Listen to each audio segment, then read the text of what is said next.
Partie de pêche matinale pour ces scientifiques européens. La Ria d'Aveiro, une lagune au Portugal, leur offre un riche terrain de jeu pour leur prélèvement. 75 km² de zones humides, d'herbiers marins et de marais salants. Mais cette zone de reproduction pour les mollusques bivalves, les crustacés, les poissons et les oiseaux, comme d'autres lagunes côtières en Europe, est particulièrement menacée. Parmi les problèmes les plus courants, on a ici une présence élevée de substances nutritives dans l'eau. Ces substances favorisent la prolifération des algues vertes. Ces algues absorbent l'oxygène de l'eau et la santé environnementale et la qualité de l'ensemble de l'écosystème aquatique peuvent être atteintes. Et puis, ces dernières années, on a trouvé une nouvelle sorte de polluant, des composés chimiques issus des médicaments ainsi que des nanoparticules, ce qui peut aussi nuire à la qualité de l'environnement. Le changement climatique représente une autre menace de taille. Il peut faire se modifier le volume des eaux de la lagune, leur température et leur acidité. De quoi fragiliser encore des écosystèmes déjà sensibles. Les chercheurs aimeraient savoir comment les espèces animales et végétales essentielles à la chaîne alimentaire réagissent en cas d'évolution brutale de leur environnement. On peut prévoir les modifications futures du climat grâce à nos modèles. Et si l'on rapproche ces modèles de nos recherches biologiques, on peut prédire comment ces espèces cruciales évolueront. Si elles seront plus présentes, moins présentes, ou si on ne les trouvera plus sur la lagune.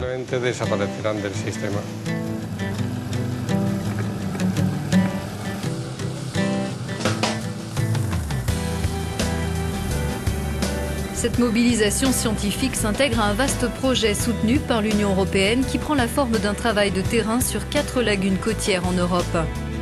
Chacune a ses particularités, mais elles ont un point commun, il est urgent de les protéger.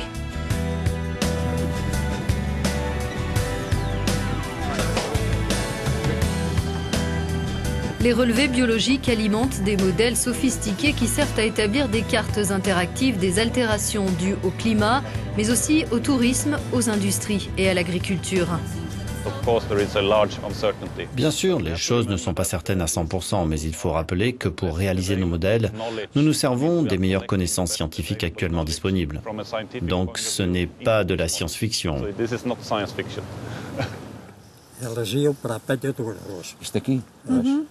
Mais pour étudier l'environnement, il faut aussi s'intéresser aux hommes qui le façonnent.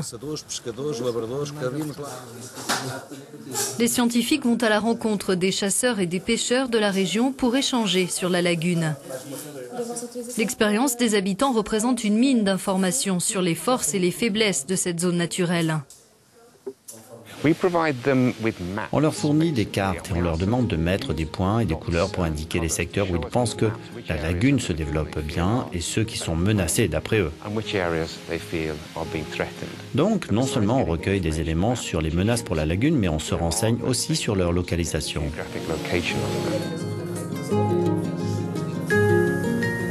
Scientifiques, chasseurs et pêcheurs travaillent ensemble depuis 3 ans pour trouver comment mieux protéger ce trésor naturel.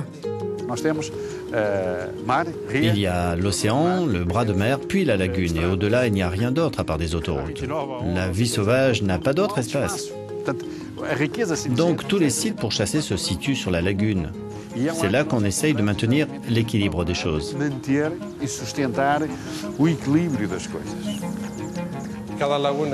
Chaque lagune est unique, et si cet héritage naturel disparaît, on perdra un peu de nous-mêmes.